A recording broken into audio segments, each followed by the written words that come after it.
Admiral Zethkar clicked his four mandibles together in what passed for amusement among the hegemony's ruling caste.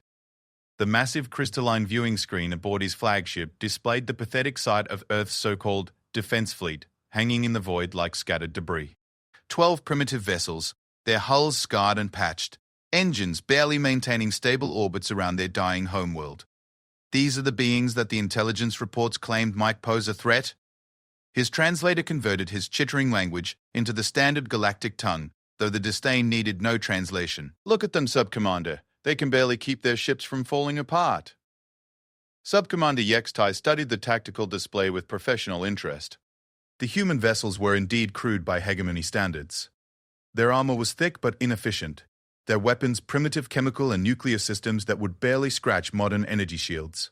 Most telling of all, their formations showed none of the precise geometric patterns that marked advanced military thinking. Their technology appears to be at least 3 centuries behind our current standards, Admiral. However, our xenobiologists have noted some unusual patterns in their behavior during the preliminary negotiations. Zethkar's attention shifted from the screen to his subordinate. The sub-commander was young but thorough, one of the new generation that had risen through the ranks during the hegemony's latest expansion phase. Unlike the older commanders who had grown soft during decades of easy victories over primitive species, Yextai still maintained some semblance of military discipline. What kind of patterns? The humans have been remarkably cooperative during the relocation negotiations, sir. Almost eager to abandon their homeworld. Our sociologists initially interpreted this as the typical behavior of the defeated species accepting inevitable conquest. However, there are inconsistencies in their responses that suggest a more complex motivation structure. The Admiral waved a dismissive claw. Every species shows some irregularities when facing displacement. Fear, desperation, bargaining, it's all quite standard. The important thing is that they've agreed to relocate to the designated reservation worlds without resistance. The Hegemony Council will be pleased with how smoothly this acquisition has proceeded. Through the viewport, Earth hung like a jewel against the starfield, its blue oceans and swirling white clouds creating an almost hypnotic display of natural beauty. The planet's resources had been thoroughly catalogued during the 6-month negotiation period. Abundant water, rare minerals, and a biosphere perfectly suited for several hegemony client species. The current inhabitants were merely an inconvenience to be relocated, like any other indigenous life form that might interfere with proper resource extraction. The human delegation had been surprisingly reasonable about the entire process. Unlike other species the hegemony had encountered, who fought futilely against the inevitable or collapsed into despair, the humans had approached the negotiations with what could almost be described as professional detachment. They asked practical questions about their new worlds, negotiated for better living conditions, and even suggested improvements to the relocation timeline that would benefit both species. Sir, we're receiving a transmission from the human delegation ship, reported Communications Officer Drelfin from her station. They're requesting permission to board for the final treaty signing. Grant permission. Have Security Detachment 7 escort them to Conference Bay 3. Full protocol, but maintain standard precautions. Zethkar turned back to the tactical display. How long until the transport vessels arrive? The first wave of relocation ships should arrive within 72 hours, Admiral. The humans have already begun organizing their population for transfer according to the agreed-upon schedules. The efficiency was remarkable, really. Most species required months or even years to accept their new circumstances. The humans had not only accepted the inevitable, but had thrown themselves into planning their relocation with almost military precision. Their organizational abilities were actually quite impressive for such a primitive people. Perhaps they might prove useful as administrators on some of the newer hegemony worlds, once properly supervised. 20 minutes later, Admiral Zethkar entered Conference Bay 3 to find the human delegation already seated around the polished metallic table. There were 5 of them, representing what they called their United Earth Government. An interesting concept, actually. Most species the hegemony encountered were fragmented into competing factions that made negotiations considerably more complex. The human leader stood as Zethkar entered. General Sarah Chen was a small woman by human standards, but she carried herself with an unmistakable air of command authority. Her graying hair was pulled back in a severe style, and her dark eyes seemed to catalogue every detail of the conference room with professional interest. Admiral, thank you for hosting these final negotiations. My colleagues and I are prepared to execute the relocation treaty on behalf of Earth's government. Her voice was steady, businesslike. No tremor of fear or desperation. Sethkar found himself grudgingly impressed by her composure. Most leaders of conquered species either raged helplessly or dissolved into pleading by this stage of the process. The hegemony appreciates your cooperation, General Chen. Your species' willingness to accept relocation has made this transition far smoother than usual. He gestured to his own staff, who began activating the various recording and documentation systems required for treaty ratification. Before we proceed, are there any final concerns your government wishes to address? General Chen exchanged glances with her companions before responding. Just one, Admiral. We want to ensure that the hegemony understands exactly what they're getting with this arrangement. Something in her tone made Sub-Commander Yextai look up from his datapad. There was an undertone he couldn't quite identify, a subtle shift in the human's vocal patterns that triggered some deep instinct. I'm not certain I understand your meaning, General. Chen smiled, but the expression didn't reach her eyes. We've been very thorough in our background research about the hegemony's expansion patterns, Admiral. Very thorough. Your species has conquered over 300 worlds in the past 2 centuries.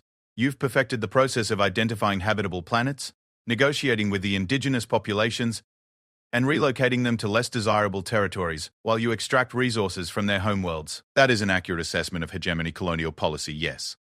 Zethkar wasn't sure where this was leading, but something about the human's manner was beginning to disturb him. Your species is receiving considerably better treatment than most. The reservation worlds we've selected for human settlement are actually quite pleasant. Oh, we appreciate that. We really do. But there's something your intelligence services might have overlooked during their analysis of human society. Chen leaned forward slightly, her hands flat on the table surface.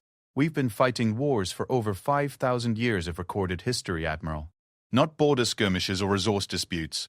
Real wars. Wars where entire civilizations rise and fall. Wars where millions die over concepts like freedom and dignity and the right to exist. The conference room had grown very quiet. Even the soft humming of the environmental system seemed muted. Your species clearly possesses advanced military capabilities, Zethkar said carefully. However, your current technological disadvantage is quite significant. Surely you recognize that resistance would be both futile and costly in terms of human lives. Oh, we're not going to resist, Admiral. Chen's smile widened, becoming genuinely amused. We're going to relocate to your reservation worlds, exactly as agreed. Our civilian population will establish new communities, develop agriculture, build schools and hospitals. They'll become productive citizens of the hegemony, just as you intended. Then I fail to see the purpose of this discussion, General. Chen stood and walked to the viewport, gazing out at the human fleet hanging in formation around their homeworld. Tell me, Admiral, in all your species' conquests, how many of the indigenous populations were veterans of major interstellar conflicts? I don't understand the relevance of that question. How many had spent decades fighting wars against peer military opponents? How many had developed tactical doctrines specifically designed to defeat technologically superior enemies? She turned back to face him, and for the first time, Zethkar saw something in her eyes that made his combat instincts stir uneasily. How many had been preparing for exactly this scenario for the past 50 years? Sub-Commander Yextai was now paying full attention to the conversation, his own tactical training beginning to sound alarm bells. General, are you suggesting that your species has been anticipating hegemony contact? We've been monitoring your expansion patterns through deep space observation for decades, Sub-Commander. We knew eventually you'd reach our sector. We've watched how you operate, studied your tactics, analyzed your technology. Chen returned to the table but didn't sit. We've also been preparing. Preparing what exactly? Zethkar's voice carried an edge of command authority. Our relocation, exactly as we've agreed. But not just our civilians, Admiral. Do you know how many veteran soldiers exist in Earth's current population?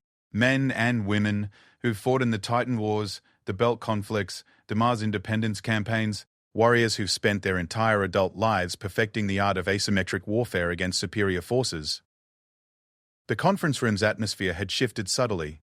What had begun as a routine treaty signing now felt more like a briefing session, though Zethkar couldn't quite identify who was briefing whom.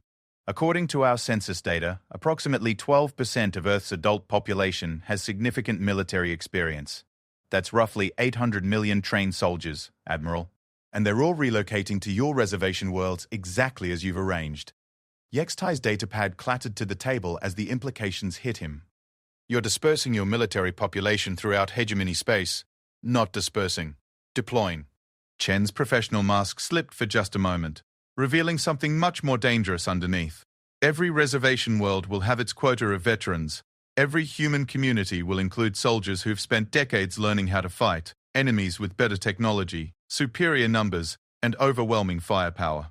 Soldiers who've made careers out of turning disadvantages into tactical opportunities.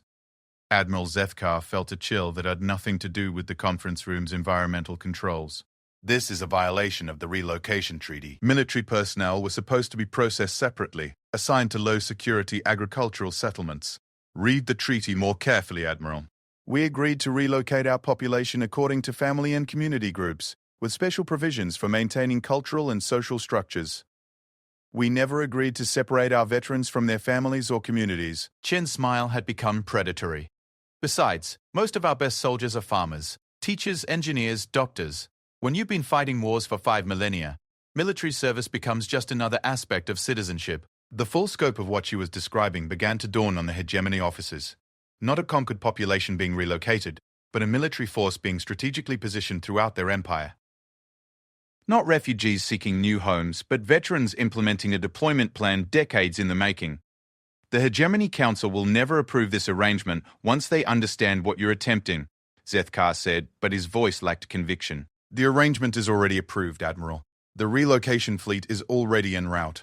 The human colonies have already been surveyed and prepared. According to hegemony law, treaty modifications require unanimous consent from both parties. Chen gathered her documents with brisk efficiency. We decline to modify the current agreement. She moved toward the conference room exit, followed by her delegation. At the doorway, she turned back for one final comment. One more thing, Admiral. Those ships you've been watching in our defense fleet, they're not our military vessels. They're civilian transports fitted with defensive systems for the relocation journey. Our actual military assets are currently deployed elsewhere in the galaxy. The door sealed behind the human delegation, leaving the hegemony officers staring at each other in stunned silence. Subcommander Yextai was the first to find his voice. Admiral, we need to contact the Hegemony Council immediately. If the humans have been preparing for this scenario for decades, contact Intelligence Division first, Zethkar interrupted. I want a complete analysis of human military capabilities, deployment patterns, and strategic objectives. Then schedule an emergency session with the Council. As the Admiral stared out at Earth's dying light, he realized that the Hegemony had just made their first critical error in over 2 centuries of expansion. They had assumed they were conquering a primitive species. Instead, they had invited 800 million veteran soldiers to take up residence in their empire. The humans were right about one thing. The Hegemony had perfected the art of conquest. What they were about to learn was that humanity had perfected something far more dangerous, the art of war. 3 months after the treaty signing, the first wave of human relocation ships arrived at Kepler 442b, designated as Colony Site Gamma 7 by the Hegemony bureaucracy. The planet was a textbook example of hegemony relocation policy, habitable, resource-poor, and isolated enough to prevent any meaningful contact with major shipping lanes. Overseer Tralmech watched the massive transport vessels descend through the atmosphere with professional detachment. He had supervised 17 previous relocations during his career, and the process had become routine. Primitive species arrived confused and demoralized, spent several months establishing basic settlements, then gradually accepted their new circumstances and became productive subjects of the hegemony. The human transports were larger than usual, a necessary accommodation for their higher population density. Intelligence reports indicated that this particular group consisted of approximately 2 million individuals, primarily from what the humans called their North American Federation. The manifests listed the usual mix of civilians, farmers, engineers, medical personnel, teachers, and various support specialists. What the manifests didn't adequately convey was the way these humans organized themselves. Captain Elena Vasquez stepped off the lead transport and immediately began issuing orders with crisp efficiency. Within minutes, the arriving humans had formed organized groups and started establishing a secure perimeter around the landing zone. Their movements were coordinated, purposeful, and executed with a precision that made Tralmech's administrative mind take notice. Captain Vasquez, I am Overseer Tralmech, your assigned colonial administrator. Welcome to Kepler 442b. He gestured toward the prepared settlement area, a flat plain surrounded by forested hills that provided adequate space for human development. Your housing units have been prepared according to the specifications agreed upon in the relocation treaty. Vasquez surveyed the settlement zone with professional interest, her eyes cataloging terrain features, defensive positions, and resource access points with the automatic assessment of someone accustomed to evaluating tactical situations. Thank you, Overseer. My people will need approximately 72 hours to establish primary settlement structures. We'll coordinate with your administrative staff to ensure compliance with all hegemony regulations. Her tone was respectful but businesslike. No deference but no hostility either. Tralmec found himself slightly off balance by her manner. Most relocated species either displayed submissive gratitude or sullen resentment. This human seemed to regard the entire process as simply another logistical challenge to be managed efficiently. I should mention that this colony includes several individuals with advanced technical expertise, Vasquez continued. We'll be requesting permission to establish enhanced infrastructure beyond the standard settlement package. Nothing that violates colonial restrictions, of course, but we believe we can achieve greater productivity with some modifications to the basic layout. Over the following days, Tralmec began to understand what she meant by enhanced infrastructure. The humans didn't just establish a settlement, they built what could only be described as a small city. Their construction techniques were remarkably efficient, utilizing modular components that could be rapidly assembled into complex structures. More surprisingly, their architectural choices showed clear understanding of defensive engineering principles. Not that they were building military fortifications, of course. The residential areas, community centers, and agricultural zones all served civilian purposes. But the way they positioned buildings to control sightlines, the redundant communication networks they installed, and the subtle barriers that channeled movement through specific corridors, all suggested thinking patterns far more sophisticated than typical colonial planning. Overseer, we're receiving reports from other human colonies that are causing some concern. Subcommander Yextai announced during their weekly administrative meeting. He had been assigned to monitor the human relocation process after the disturbing revelations from Admiral Zefkar's final negotiations with Earth. What kind of reports? Similar patterns to what you've observed here. Rapid infrastructure development, advanced organizational capabilities, and construction techniques that suggest extensive prior planning. Yextai activated a holographic display showing the locations of human settlements across 7 different worlds. But there's something else. The humans are maintaining communication links between their colonies. Tralmec studied the display with growing unease. That's not necessarily unusual. Most relocated species try to maintain contact with their scattered populations during the initial settlement period. These aren't emotional communications, Overseer. We've been monitoring the transmissions under standard security protocols. The humans are sharing technical data, resource assessments, and what can only be described as strategic intelligence about their assigned worlds. The implications were disturbing. Individual human colonies conducting independent resource surveys was acceptable under colonial law. But coordinated intelligence gathering across multiple worlds suggested a level of organization that went far beyond normal civilian settlement activities. Have they violated any specific regulations? Not technically. But their behavior patterns are inconsistent with standard post-conquest psychology. Most relocated species focus on immediate survival needs during the first year of settlement. The humans are planning long-term development projects that won't show results for decades.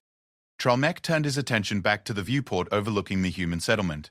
In just 3 months, they had transformed a basic colonial site into something resembling an established city. Their agricultural zones were producing surplus food, their technical workshops were manufacturing advanced equipment, and their educational facilities were already training the next generation of colonists. Most remarkably, they showed no signs of the depression and cultural breakdown that typically affected relocated populations.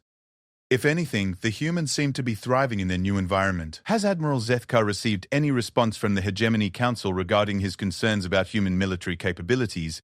The Council's position is that the humans are behaving exactly as expected for a successfully relocated species. Their efficiency and organization are seen as positive indicators that the relocation process has been successful. Yextai's expression suggested he didn't entirely agree with the Council's assessment. However, Intelligence Division has begun conducting deeper analysis of human historical records. What have they discovered? That General Chen's claims about human military experience were significantly understated. Yextai activated another display, this one showing statistical data about human conflict patterns. Humans have been engaged in continuous warfare for their entire recorded history, not just occasional conflicts, Overseer. Continuous, overlapping wars involving increasingly sophisticated tactics and technology. The data was staggering. Thousands of distinct military campaigns, hundreds of different strategic doctrines, and weapon systems that had evolved through constant practical application rather than theoretical development. Most disturbing of all, humans had repeatedly demonstrated the ability to defeat technologically superior opponents through tactical innovation and sheer persistence. Their military traditions include something they call asymmetric warfare. HFY continued. Systematic methods for fighting enemies with superior technology, greater numbers, and more advanced logistical systems. They've been perfecting these techniques for centuries. Tralmec felt a chill as he began to understand the true scope of what they were dealing with. Are you suggesting that the human relocation is actually some kind of military deployment? I'm suggesting that 800 million humans with extensive military training have just been distributed throughout hegemony space with our assistance and approval. Whatever their long-term intentions, they're certainly not behaving like a conquered population. Through the viewport, the human settlement continued its steady expansion. New construction projects appeared daily, communication arrays grew more sophisticated, and the colonists moved with the coordinated efficiency of a well-trained organization. They were polite to hegemony administrative staff, compliant with all regulations, and remarkably productive in their assigned roles. They were also conducting detailed surveys of planetary resources, establishing hidden supply caches, and training their children in what they euphemistically called wilderness survival skills, but which looked suspiciously like basic military fieldcraft. Overseer, there's one more thing you should know, HFY said quietly. Intelligence Division has identified over 30 human colonies that have been assigned to worlds with strategic importance. Planets near major shipping lanes, resource extraction sites, and military installations. That could be coincidental. The Colonial Assignment Bureau doesn't typically consider strategic factors when selecting relocation sites. It could be coincidental, but the probability of random assignment placing that many human settlements in strategically significant locations is approximately 4,000 to 1 against. Tralmec stared out at the human city growing in the valley below. The colonists were installing what looked like a recreational facility, complete with training areas and obstacle courses that bore a remarkable resemblance to military exercise grounds. Children played games that seemed to involve tactical coordination and small unit leadership development. Adults rotated through various work assignments with the cross-training patterns typical of military organizations. Sub-Commander, in your professional opinion, are we looking at a colonial settlement or a forward operating base? HFY was quiet for several moments before responding. I think we're looking at something the hegemony has never encountered before, Overseer. A species that turns colonization into military deployment, civilians into soldiers, and relocation into strategic positioning. And if that's true, then the hegemony just distributed the most dangerous military force in galactic history throughout our empire, gave them time to establish secure positions, and provided them with detailed intelligence about our strategic infrastructure. The human settlement below continued its steady growth, efficient and organized, and utterly unlike any colonial development in hegemony history. Whatever the humans were building, it was becoming increasingly clear that it wasn't just a new home. It was a beachhead. As Tralmec watched, a group of human children finished their recreational activities and formed into precise formations before marching toward their educational facilities with military precision. Their instructors moved with the casual alertness of veteran soldiers, and their curriculum apparently included subjects that no normal colonial education would require. The overseer made a decision that would prove prophetic in the months to come. He began compiling detailed reports about human settlement patterns, organizational structures, and strategic capabilities. If the hegemony was going to maintain control over these remarkable beings, they would need to understand exactly what they were dealing with. Unfortunately for the hegemony, they were about to discover that understanding human capabilities and controlling them were entirely different challenges. The humans had spent 50 years preparing for this moment. The hegemony was just beginning to realize they existed. 6 months into the human relocation program, Admiral Kextool of the Hegemony Third Fleet received an emergency transmission from Intelligence Division that would fundamentally change galactic politics. The message was brief, coded in maximum security protocols, and contained exactly 7 words that shattered 2 centuries of hegemony assumptions about human capabilities. Human military assets detected in deep space. The Admiral stared at the transmission display in his command center aboard the flagship Dominance of Will, trying to process information that shouldn't exist. According to every intelligence assessment, every negotiation record, and every treaty document, humanity possessed no significant military capability beyond their pathetic defense fleet that had been catalogued and dismissed months earlier. Communications, establish encrypted link with Intelligence Division immediately. Priority Alpha 1. Within minutes, Director Zelfar's angular features appeared on the main screen. His usual bureaucratic composure replaced by something approaching alarm. Behind him, analysts worked frantically at monitoring stations displaying data streams that painted an impossible picture. Admiral, we have a situation that requires immediate command attention. 3 hours ago, our deep space monitoring network detected energy signatures consistent with advanced military vessels moving through the outer reaches of the Arcturus system. Whose vessels? We have no scheduled fleet movements in that sector. That's the problem, Admiral. The signatures don't match any known hegemony technology. They don't match any of our allied species either. The energy output patterns are completely unique, using propulsion systems we've never encountered. Kextol felt his combat instincts stir for the first time in decades. The hegemony had enjoyed unquestioned space superiority for so long that the possibility of unknown military forces operating in their territory was almost incomprehensible. How many vessels? What's their current heading? Initial estimates suggest a fleet of significant size, possibly 30 to 50 ships. But Admiral, there's something else. The timing of their appearance coincides exactly with increased human communication activity between the relocation colonies. The implications hit like a physical blow. You're suggesting these unknown vessels are connected to the human settlements. I'm suggesting that the humans may have been less than completely honest about their military capabilities during the relocation negotiations. Director Zelfar activated additional displays showing communication intercepts from various human colonies. We've been monitoring routine civilian transmissions for months. Standard colonial coordination, resource sharing, cultural maintenance. But 12 hours before these unknown vessels appeared, human communication patterns shifted dramatically. Shifted how? Encrypted military channels, Admiral. Sophisticated encryption using methods we've never seen before.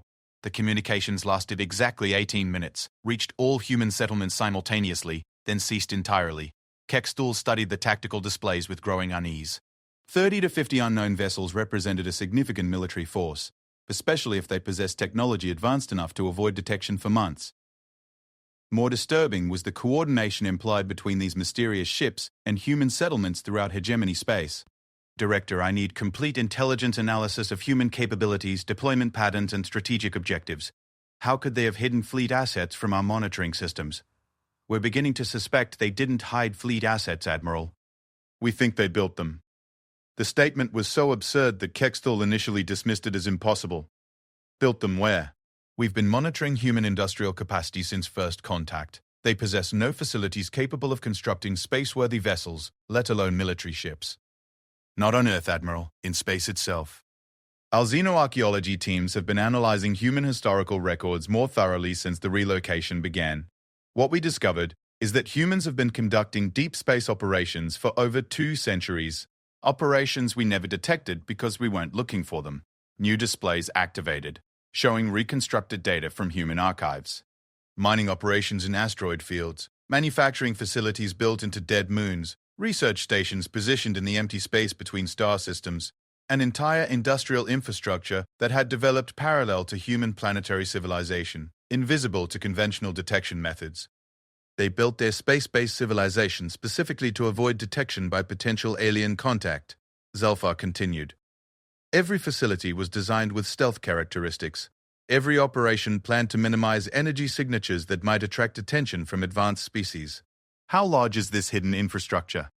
We're still analyzing the data, but initial estimates suggest industrial capacity equivalent to a major hegemony manufacturing world, possibly larger. Kextol felt the strategic situation shifting beneath his feet like unstable ground. If humans possess significant space-based manufacturing capabilities, then their apparent primitive technology level had been an elaborate deception. More critically, it meant their true military potential was completely unknown. Admiral, incoming transmission from the Arcturus system. Priority emergency. Transfer to main screen. Commander Yultek appeared on the display, his usual professional demeanor cracked by obvious stress. Behind him, the bridge of his patrol cruiser showed clear signs of emergency readiness. Admiral, we have established contact with the unknown vessels. Sir, they're requesting permission to board for diplomatic discussions. Denied. Maintain safe distance and continue monitoring. What's their vessel configuration? That's the problem, Admiral. Their ship designs don't match any known configuration, but they demonstrate clear understanding of hegemony identification protocols and communication systems. Sir, They're requesting specifically to speak with you by name and rank. The precision of their intelligence was almost as disturbing as their sudden appearance. Unknown vessels operating in hegemony space with detailed knowledge of fleet command structure suggested intelligence gathering capabilities far beyond anything attributed to human civilization. Did they identify themselves? Yes, sir. They claim to represent the human deep space fleet and request immediate consultation regarding what they call mutual defense arrangements under the Terra Relocation Treaty. Kexthal exchanged glances with Director Zelfar. The language was carefully chosen, referencing legal frameworks that would grant these mysterious humans certain diplomatic rights while avoiding any admission of military aggression. Admiral, Zelfar interrupted. We're receiving similar reports from 7 other systems. Human vessels appearing simultaneously across multiple sectors, all requesting diplomatic contact under treaty provisions. How many vessels total? Current estimates suggest over 300 ships, Admiral. They've appeared in coordinated formations near every major human settlement, plus several strategic locations that have no human colonial presence. The scope was staggering. 300 vessels represented a fleet larger than most hegemony sector commands. The coordination required to deploy such forces simultaneously across multiple star systems suggested logistics capabilities that rivaled the hegemony's own strategic command structure. Communications. Establish contact with the vessel in Arcturus system. Full diplomatic protocols, but maintain maximum security alert status throughout the fleet. Minutes later, the main screen displayed the bridge of what was clearly an advanced military vessel.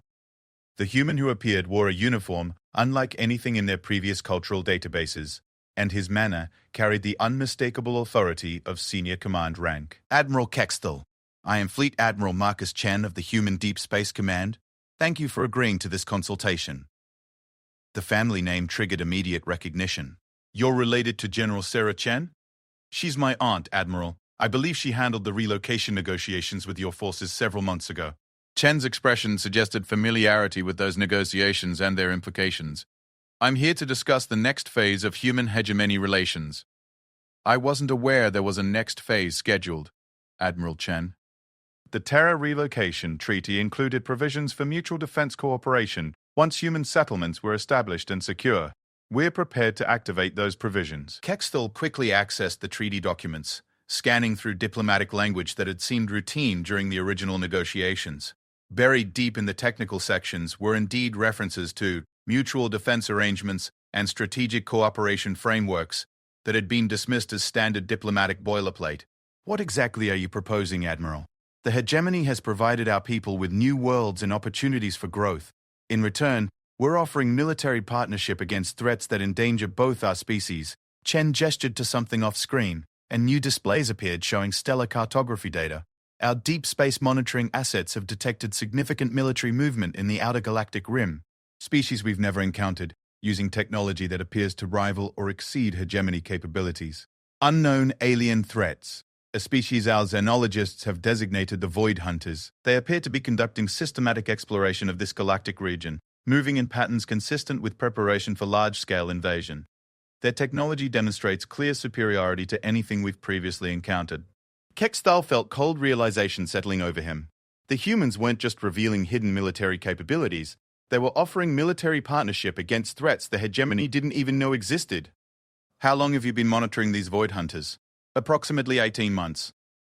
We've been tracking their movement patterns and analyzing their technology through long-range reconnaissance operations. Based on current data, we estimate they'll reach the outer borders of hegemony space within 2 to 3 years. And you're suggesting that human military capabilities could contribute meaningfully to hegemony defense against this threat? Admiral Chen smiled with the confidence of someone holding superior intelligence. Admiral, the human deep space fleet currently consists of over 800 vessels utilizing technology development that's been ongoing for 2 centuries. We've been preparing for exactly this type of threat since we first realized we weren't alone in the galaxy. 800 vessels? Our space-based industrial facilities have been optimized for rapid military production since the earliest days of human space exploration. When you encounter potential threats with unknown capabilities, you prepare for the worst-case scenario. The strategic implications were overwhelming. The hegemony had welcomed what they believed was a primitive refugee population. Instead, they had formed an alliance with a species that possessed significant military assets and advanced intelligence about external threats. Admiral Chen, what exactly are you proposing? Coordinated defense planning? shared intelligence, and joint military operations under the mutual defense provisions of the Relocation Treaty. The Void Hunters represent a threat to both our species. Together, we have a much better chance of survival. And if the hegemony declines this partnership? Chen's expression became carefully neutral. Then the hegemony faces the Void Hunters alone, while 800 million human veterans settle comfortably on their new worlds and watch to see how the conflict develops. The choice was clear, and Admiral Kexthal realized that the humans had been maneuvering toward this moment since the day they agreed to relocation. They hadn't been conquered. They had positioned themselves as indispensable allies just as the hegemony was about to face their greatest threat in centuries. I'll need to consult with the Hegemony Council before committing to any formal alliance arrangements. Of course, Admiral. We'll maintain our current positions while you deliberate, but I should mention that Void Hunter advanced scouts have been detected approaching the border regions. Time may be more limited than any of us would prefer. The transmission ended, leaving Kexthal staring at displays showing hundreds of human vessels positioned throughout hegemony space. Not invaders, not refugees, but potential allies whose true capabilities had been hidden until the moment they chose to reveal them. The hegemony had thought they were managing a colonial relocation. Instead, they had stumbled into the opening moves of an interstellar war. The emergency session of the Hegemony Council convened 18 hours after Admiral Chen's revelation, bringing together representatives from across the galaxy's most powerful civilization. The Great Chamber aboard Hegemon Station buzzed with tension as delegates processed intelligence reports that fundamentally challenged their understanding of galactic power structures. Councillor Prime Daxmer called the assembly to order with ceremonial protocols that seemed inadequate for the magnitude of the crisis they faced. Around the circular chamber, holographic displays showed the deployment of human vessels throughout hegemony space, the detected movements of unknown Void Hunter forces, and tactical assessments that painted an increasingly grim picture. Fellow councillors, we face circumstances unprecedented in hegemony history. The species we relocated as refugees has revealed military capabilities that rival our own, while external threats approach our borders with technology we cannot adequately assess. His voice carried the weight of 2 centuries of unquestioned galactic dominance suddenly rendered uncertain. Admiral Kexthal will present the current strategic analysis. The Admiral's presentation was thorough, professional, and deeply disturbing. Satellite data showed Void Hunter vessels moving through space with propulsion systems that left no detectable energy signatures. Their ships demonstrated capabilities that defied conventional understanding of physics, including apparent instantaneous acceleration and the ability to phase through solid matter. Based on observed patterns, the Void Hunters appear to be conducting systematic reconnaissance of inhabited star systems. Their exploration follows precise geometric patterns that suggest advanced mathematical modeling of galactic structure. Kexthal activated displays showing movement tracks across dozens of star systems. They're not random explorers, councillors. This is organized military intelligence gathering. A.S. Councillor Velthak of the Industrial Coalition raised a question that had been troubling many delegates. What evidence do we have that these human claims about Void Hunter capabilities are accurate? How do we know this isn't an elaborate deception designed to manipulate hegemony policy? We have independent confirmation from our own deep space monitoring networks. The Void Hunter energy signatures were detected by hegemony sensors before the humans revealed their knowledge of the threat. Admiral Kexthal's expression was grim. If anything, our intelligence suggests the humans have significantly understated the scope of the danger. What kind of understated? The human estimate of 2 to 3 years before Void Hunter forces reach our borders appears optimistic. Our analysis suggests 18 months at most, possibly sooner if their advanced scouts identify strategic targets that warrant accelerated invasion timelines. The chamber fell silent as delegates absorbed implications that grew more disturbing with each new piece of information. The hegemony had maintained galactic peace through overwhelming technological superiority for over 2 centuries. The possibility of facing enemies with equal or greater capabilities was almost incomprehensible. Councillor Zeffley of the Military Command spoke with the directness typical of career officers. What are human military capabilities in actual combat situations? We know they possess 800 vessels, but how do those capabilities translate to effective resistance against advanced alien threats?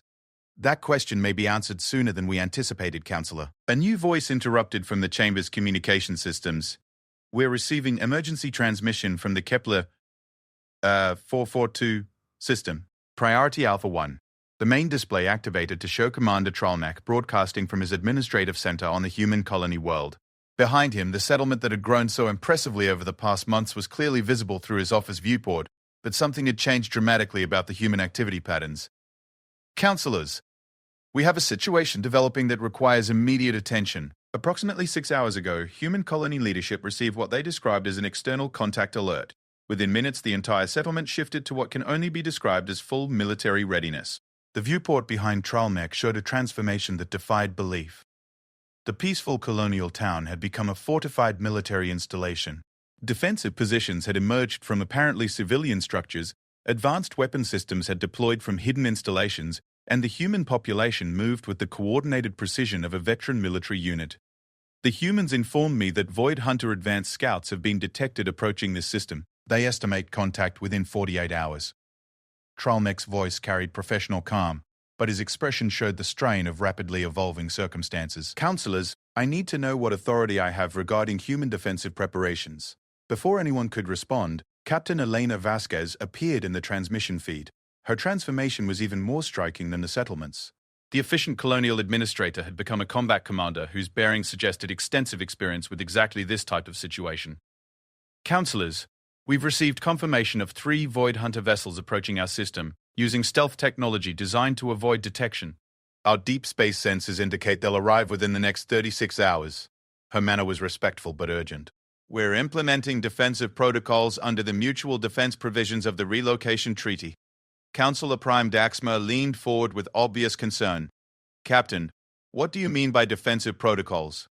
Full military deployment of all available assets, establishment of defensive perimeters, and activation of our planetary defense grid. Vasquez gestured towards displays showing the colony's transformation. This settlement was designed as a military installation from the beginning, counselors. We've been preparing for this scenario since the day we arrived. You built military fortifications on a designated civilian colony world? We built a colony capable of defending itself against advanced military threats. Every structure serves dual civilian and military functions. Every system includes redundant tactical capabilities, and every colonist received training appropriate for combat situations. The scope of human preparation was staggering. What the hegemony had interpreted as remarkably efficient colonial development had actually been military engineering on a scale that transformed entire settlements into fortress installations. Captain, what kind of planetary defense grid? Orbital weapons platforms, surface-to-space missile systems, electronic warfare capabilities, and defensive shields powered by our primary fusion reactors. Vasquez's expression was matter-of-fact, as if discussing routine infrastructure. Standard defensive configuration for human settlements in potentially hostile territory. Admiral Kexthal spoke from his position at the military advisory station. Captain, our intelligence estimates suggest Void Hunter technology significantly exceeds known tactical parameters. Are you confident your defensive systems can engage successfully with such advanced threats? Admiral, human military doctrine has been specifically developed for engaging technologically superior opponents. We've been fighting enemies with better technology for our entire military history. Vasquez's smile carried disturbing confidence. The Void Hunters may have superior technology, but they've never fought humans before. That's a significant tactical advantage. What kind of tactical advantage? They've never encountered opponents who specialize in asymmetric warfare, Admiral. Every human military engagement for the past 3 centuries has involved defeating enemies with superior technology, better resources, or numerical advantages. We've made a science of turning disadvantages into tactical opportunities. Before Admiral Kexthal could respond, new alarms echoed through the chamber. Emergency displays activated showing sensor data from multiple star systems simultaneously.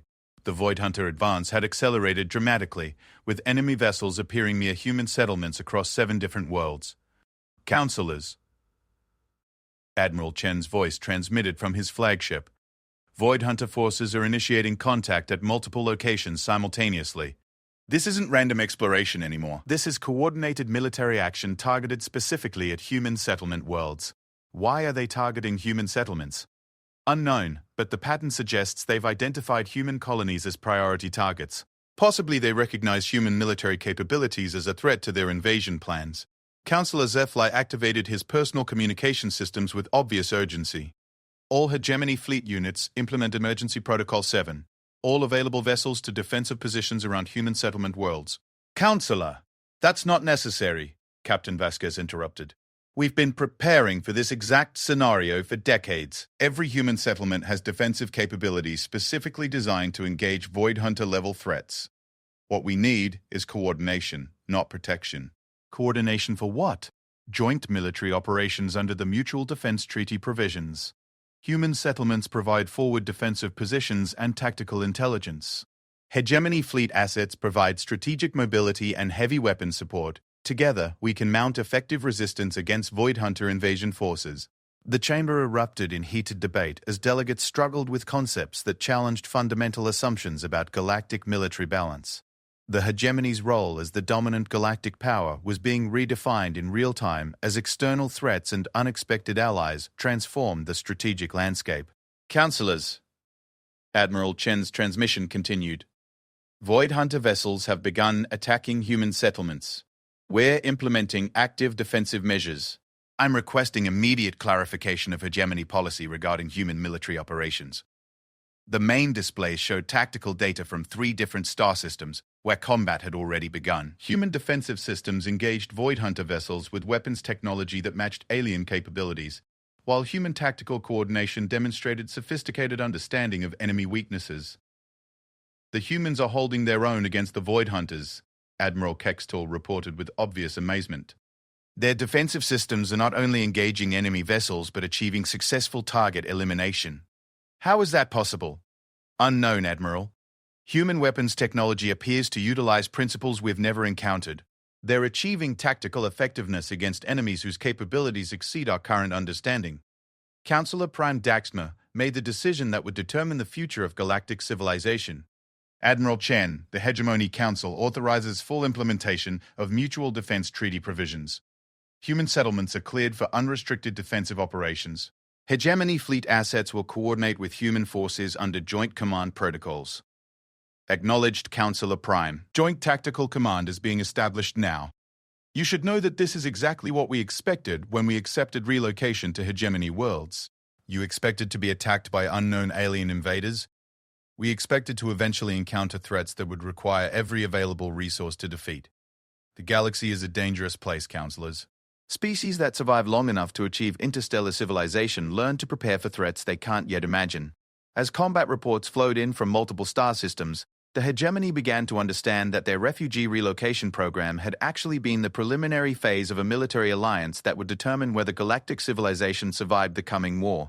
The humans hadn't just been relocated, they had been deployed. 18 months after first contact with the Void Hunters, Admiral Kextall stood in the Tactical Command Center aboard Hegemon Station, reviewing after-action reports that would reshape galactic military doctrine for generations to come. The war was over, the Void Hunter invasion had been defeated, and the galaxy had learned profound lessons about the nature of human military capability. The victory hadn't come through superior technology or overwhelming force. It had come through something the hegemony had never fully understood: the human capacity to transform disadvantage into tactical opportunity. Admiral Chen, your final strategic assessment confirms what our field reports have been indicating, Kextall said as he reviewed the comprehensive analysis of human military performance. Your forces didn't just defeat the Void Hunters. You systematically dismantled their entire invasion strategy.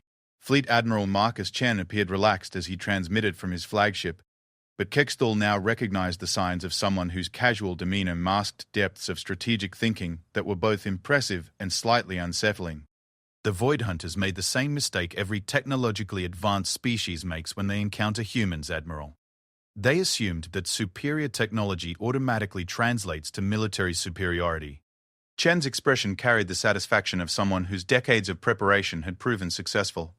They never considered that a species might develop military doctrines specifically designed to defeat enemies with better technology. The tactical displays showed the final phase of the war. Void Hunter vessels retreating through jump points toward the galactic rim, their invasion fleet reduced from over 2,000 ships to fewer than 50 survivors. The speed of their collapse had shocked everyone except the humans, who had approached the entire conflict as a problem with predictable solutions. How did you identify their weaknesses so quickly? Our analysis team spent months trying to understand Void Hunter tactical patterns. We didn't need to understand their patterns, Admiral. We needed to understand their psychology. Chen activated displays showing human intelligence assessments that had proven remarkably accurate. Advanced technological civilizations develop certain assumptions about warfare, They become dependent on technological solutions, they underestimate primitive tactics, and they lose the ability to adapt quickly when their technology fails. But Void Hunter technology was clearly superior to anything in our databases.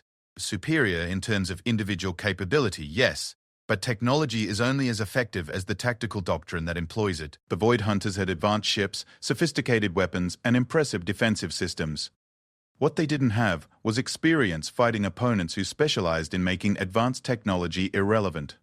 Kexthal studied reports from the decisive battle at Kepler 442b, where Captain Vasquez's settlement had held off a force of 20 Void Hunter vessels for 6 hours until hegemony reinforcements arrived.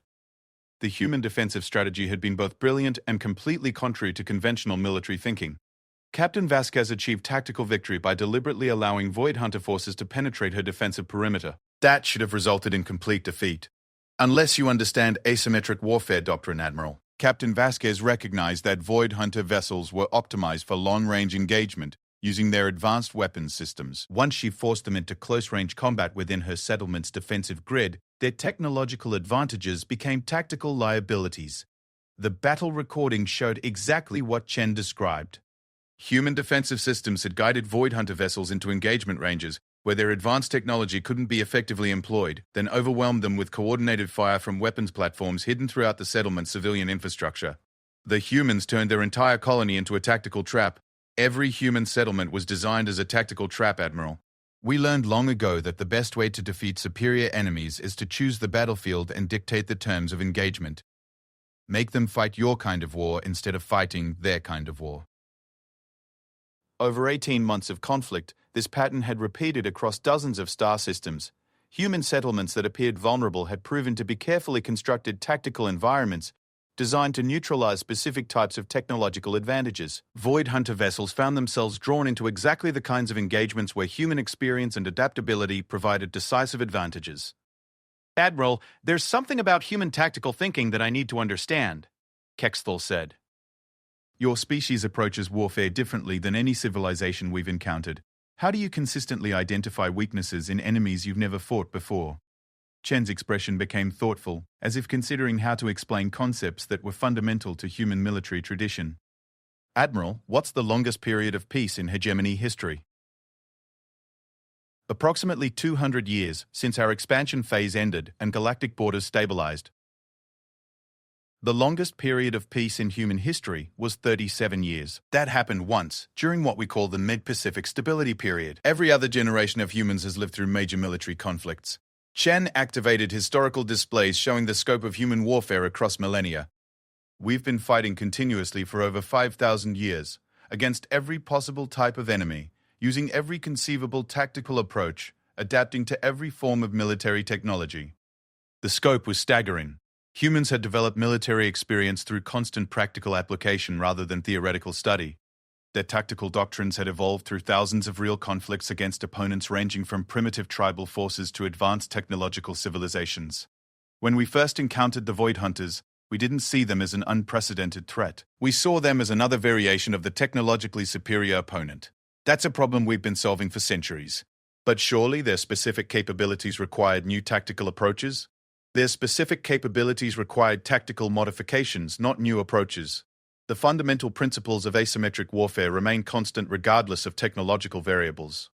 Identify enemy dependencies, create situations where those dependencies become weaknesses, then exploit the resulting tactical opportunities with maximum efficiency. Kexthal reviewed intelligence reports showing how humans had systematically analyzed Void Hunter technology during the early phases of the conflict. Instead of trying to match alien capabilities, they had focused on understanding the psychological and tactical assumptions underlying Void Hunter military doctrine. Your intelligence teams identified that Void Hunter forces expected their enemies to engage them directly using comparable technology, which meant they had no contingency plans for opponents who refused to play by conventional rules. When our settlement started using tactics that seemed primitive or illogical by advanced standards, their command structure couldn't adapt quickly enough. Such as, Captain Vasquez's settlement used what we call honey trap tactics. Appear vulnerable, draw the enemy into terrain that favors your capabilities, then reveal hidden defensive advantages when they're committed to engagement. It's a technique human military forces have been using for thousands of years. The strategy had proven devastatingly effective. Void Hunter commanders had interpreted human defensive positions as signs of technological weakness, leading them to attempt rapid conquest of what they believed were poorly defended targets. Instead, they found themselves trapped in carefully constructed tactical environments where human experience and adaptability provided decisive advantages. The most remarkable aspect of human performance was your ability to coordinate these tactics across hundreds of settlements simultaneously, Keckstil observed. How did isolated colonies maintain such precise tactical coordination without centralized command? Every human settlement included veterans who shared common tactical training and doctrine. When faced with similar threats, experienced soldiers tend to implement similar solutions even without direct communication. Chen's expression showed pride in his species' military tradition. We've been developing decentralized command structures for centuries. Every human soldier learns to operate independently while maintaining coordination with overall strategic objectives. And when the Void Hunters realized they were being systematically outmaneuvered, they did what most technologically advanced civilizations do when primitive tactics prove effective. They assumed they hadn't applied enough technology to the problem. Chen activated displays showing the final phases of the conflict. They committed increasingly advanced resources to what they believed were simple tactical problems, which made them predictable.